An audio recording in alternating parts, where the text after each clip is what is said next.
One of the main genres Nintendo has been criticized for lacking on their Wii U console is the shooter genre. The Xbox 360 had a good number of them along with the PS3, to the point where the Xbox 360 gained a stereotype as a console with only shooters, especially if one glanced over the most popular games on that console. And it also helped how the Xbox 360 had the successful Halo franchise. The Wii U, on the other hand, has only a handful of shooters, with the most popular series, Call of Duty, not releasing games on the Wii U anymore. After Call of Duty Ghosts, for various reasons such as a low player count and poor sales, along with Nintendo's decisions with the console itself, the series has not seen a Wii U release, and Advanced Warfare is not on the console. And due to this, the Wii U has been lacking in shooters, along with the fact that third parties have dumped the Wii U in general. However, now Nintendo has released their first multiplayer shooter developed in-house, Splatoon. Developed by the same Nintendo studio known for games such as Wii Sports, Wii Play, Wii Music, Star Fox Command, and recent entries in the Animal Crossing series. Instead of targeting older players with a sci-fi, military, or similar theme, Splatoon tries to target kids with a very generic and bland theme, along with gameplay that feels more like the unzip key from Postal 2 than any other shooter game. It also lacks many crucial features that are essential requirements in this genre as well, but considering the amount of hype from people online who spend more time drawing fan art and spewing memes than talking about the gameplay itself, it's going to be game changing, right? So let's take a look at Splatoon. Now, before this video begins, I might as well give you a content warning. I will be comparing this to other shooters because in many ways it is clear that Splatoon wants to compete with other shooters, especially when it comes to fan hype online and the people hyping this game up. Since nearly everybody compares Splatoon with Call of Duty, Halo, Battlefield, and nearly every other big shooter, and since I saw quite a few Miiverse posts trashing Call of Duty for the sake of it, I thought I might as well also compare video games. Now, Splatoon is a third-person shooter developed by Nintendo for the Wii U console.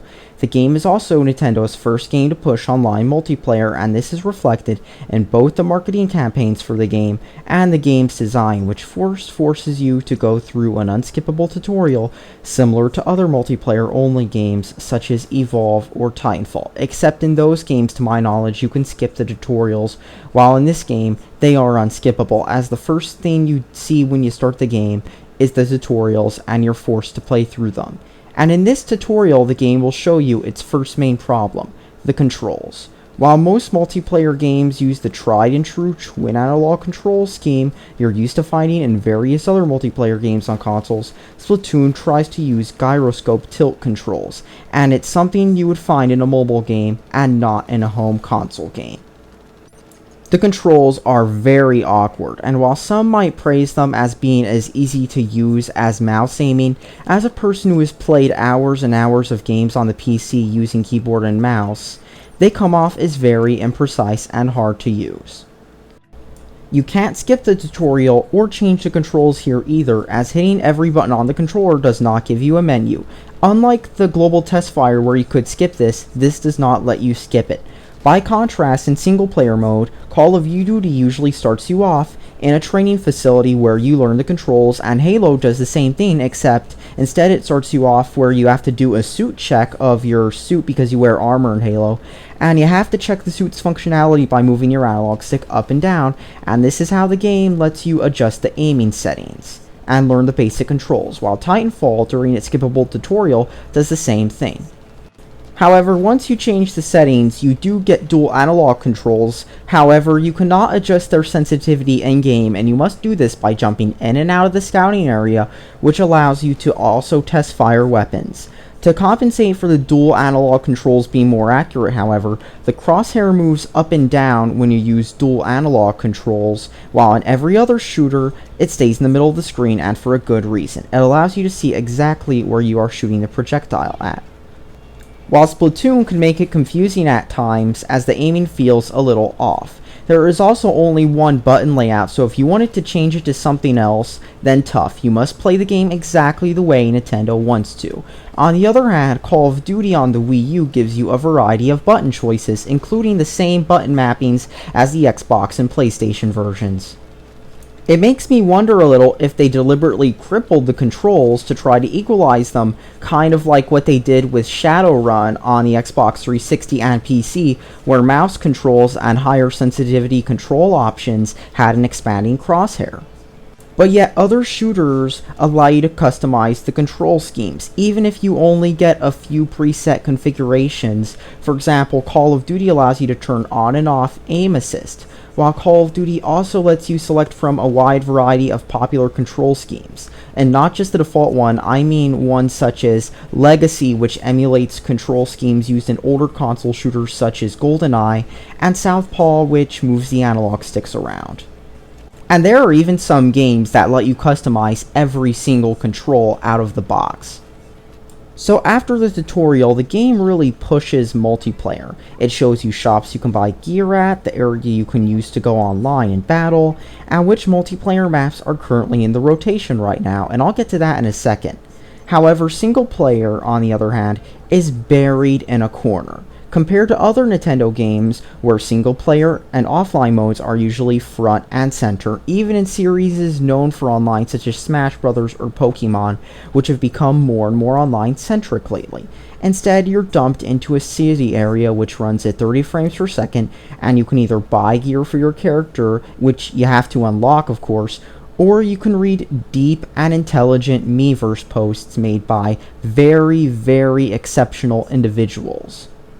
You can read SpongeBob jokes, various unfunny memes, view fan art drawn on the Wii U gamepad, and even see people talk or joke, you can't tell anymore because of Poe's Law, about how they told their parents that they were into squids. Sometimes you have to wonder where Chris Hansen is when you need him the most. This is also the only place in the entire game you can communicate, as there is no such thing as voice chat, universal messaging, party chat, and more features you could get as standard, even on the old aging Xbox 360, or even certain Wii U games that implement some of these features in the game itself, such as Call of Duty Black Ops 2.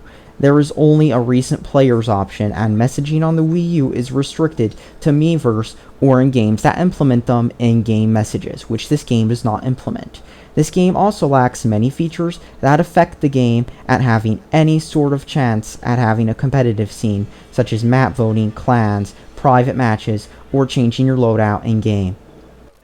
While Call of Duty, for example, lets you modify classes in between games and choose them in-game, with Battlefield going a step further and actually letting you modify them during a game, Splatoon only lets you do it after backing out of a lobby, and once the game hits 8 players, it starts without telling you who's on what team. Call of Duty, on the other hand, allows you to choose which map you want, and it also allows you to vote random, which picks a random map if you don't want either map that's up for voting. And of course, when the game's about to start, it also sorts out the teams, so you can see who is on what team. And Splatoon, on the other hand, doesn't do either of these, which Call of Duty does automatically and has done for quite a few installments. Splatoon, on the other hand, does not do this, and it's just one of the many basic features that this game does not do. Let's not forget, no voice chat whatsoever, not in the lobby, not in the game. No voice chat whatsoever. There are, however, generic voice commands. However, unlike games such as Battlefield 4, which allow you to say things that are related to the game and team play, Splatoon only gives you 2 options that have little to do with team play whatsoever.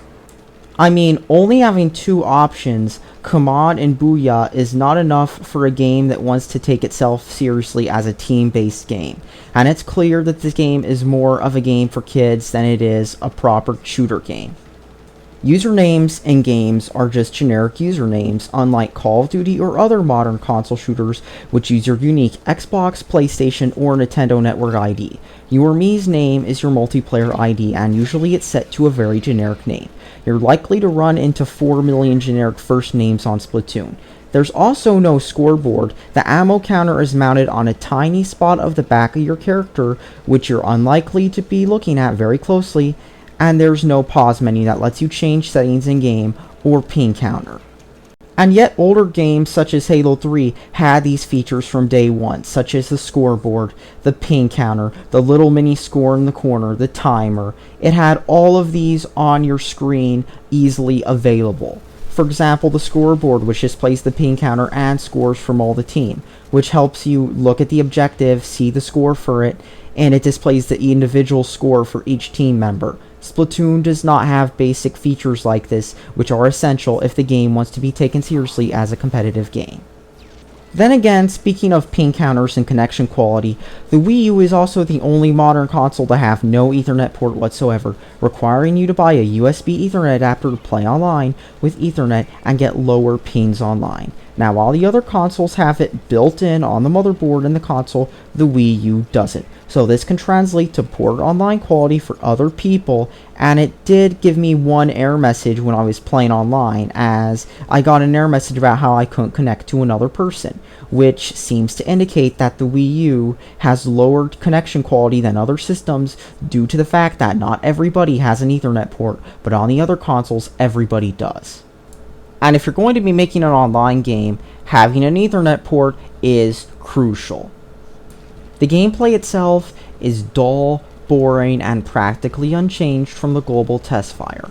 All you do is go around spraying everywhere with paint, trying to prevent the other team from camping your territory as well. At least once I've been spawn camped, and there are broken and unbalanced weapons such as the paint roller, which is more overused than the shotgun is by campers and other shooters. The game itself is very easy, and matches usually end in landslides, indicating that the game might not even have any form of skill-based matchmaking, similar to how the Halo Master Chief Collection currently is, or how Titanfall was when it still had players. Maps are very dull, bland, and generic with little memorable features and a dull art style. Players are capped at 4 versus 4, which means only 8 people can be in the game at once compared to 16 in Halo and 18 in Call of Duty, and games only start when there are 8 people.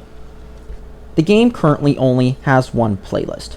Well, it actually supposedly has 2, ranked and unranked, but the ranked is supposedly coming soon, so you can't play it as of day 1. The game's game modes and maps are picked by the game itself, with everyone playing at them at once in an effort to maintain a concentrated population, and there are only 2 of them at a time that you can play, out of a grand total of 5 maps. That's right, 5 maps in a $60 game. There are also a grand total of 2 game modes in this game, just for comparison's sake. Call of Duty Advanced Warfare comes with 13 maps out of the box, and it also comes with a wide variety of game types, private matches, voice chat, and various game settings you can tweak to your own liking along with various playlists. The price? Also $60. For $60, you're getting more multiplayer content than Splatoon has. Another great $60 shooter that's a better value than Splatoon is Battlefield 4's Premium Edition. I own it, I enjoy it, it's one of my favorite team-based shooters, one of my favorite shooters this gen, and it has voice chat, lets you pay to host your own server with your own rotation and settings, and it includes 30 maps. And even though it only costs $60 for all that stuff, you can also get the standard edition for a lower price. And there's also older games, which I'm not even getting into, that are available for lower prices that have more content than Splatoon does, such as older Call of Duties, older Halos, and of course the Master Chief Collection, which is kind of buggy, and I honestly wouldn't recommend it right now, but it still has more content than Splatoon does.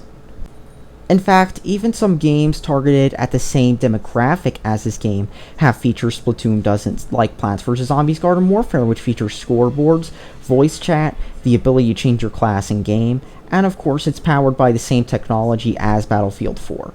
However, you do get to unlock stupid customizable gear for your character, and you can even buy some using amiibos, as this game features Day 1 disc-lock content with amiibos. For example, you can tap a certain amiibo to unlock schoolgirl clothes. I mean, I'm not even joking about this. Sometimes it can make you wonder where Chris Hansen is when you need him. The game also features an offline single-player mode, where gameplay feels more like a challenge mode than it does a full-fledged campaign, where you go around in platform-like levels and just shoot stuff. And really, this mode alone might have been an okay $5 Xbox Live Arcade game that would be forgotten about in a week, but this single player mode is nowhere worth the amount of hype this game's getting, because if anything, It feels like a cut-rate, shooter-based clone of the Blob in some parts, and in other parts it feels like one of those challenge modes you'd find in another game where you have so many challenges. That's what this game feels like, to be honest. And really, that's it. There's not much to it, and it's very weak for even a $60 mostly multiplayer-centric game. And here's the thing, the multiplayer is pretty weak in this game too, and this mode feels tacked on to give the few people who don't have internet now, who own a Wii U, something to play. There's no offline, LAN, or bot modes when it comes to the multiplayer component of this game, to my knowledge. I mean, all it has is that Battle Dojo mode, but that's not the same as an offline bot mode, kind of like what Call of Duty and Unreal Tournament have, or how Halo and Call of Duty have 4-player offline split screen along with LAN mode. And of course you can turn on bots in Call of Duty split screen too. Or even other Nintendo games, where Nintendo games are usually known for giving people very strong offline modes. For example, Mario Kart and Smash. And both of those games, when they came out on the Wii U, were being highly praised, and the Wii U was being held up as some system which was reviving offline multiplayer games. Yeah, that is how well known Nintendo's offline multiplayer modes are, and this game lacks them. So even by Nintendo standards, this is weak. Now, the music in this game ranges from meh and forgettable to sounding like you shoved a Q-tip too far down your ear by accident while trying to clean it. It's not really worth talking about, other than the fact that it can sound really annoying at various times.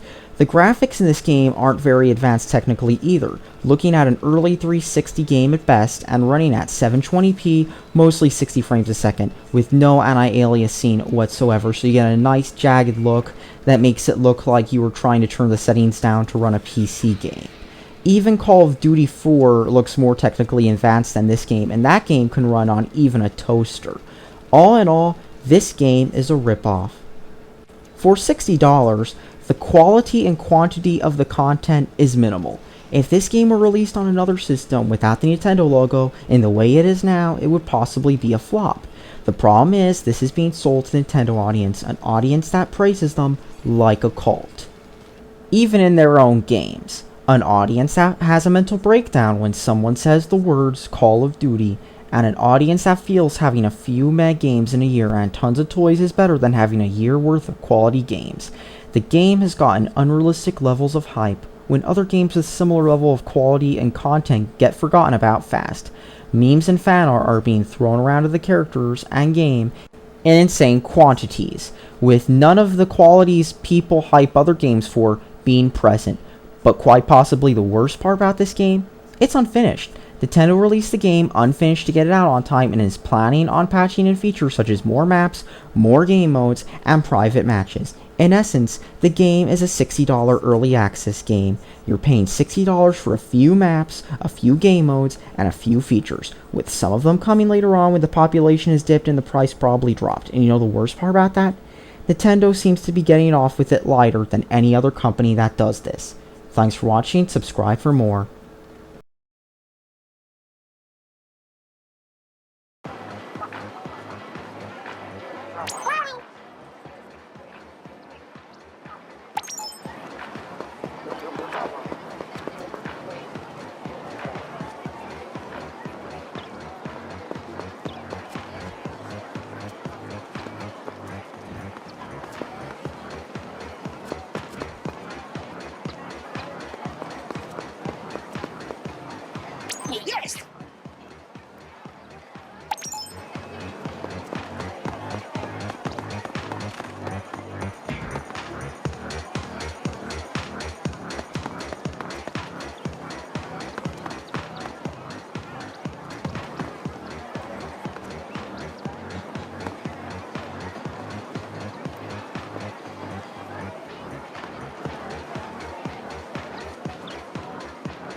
Yes!